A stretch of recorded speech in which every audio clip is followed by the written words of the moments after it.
Wow, cool ngay. Ilung holo pemak failangi ma sausau. Le muhangat pale fek ralma. Ya pulele ikehet. Awa orlene wakake famuala lo. Wakaku fa ayale kakar mali.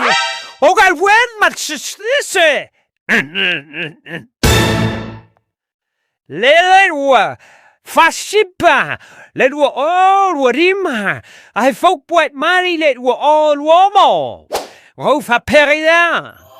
Kulo maha. Let hani madela garani. Awa ay naman daku. Mailu makakaku teu dia bang nge yot somak mofie. Hallelujah.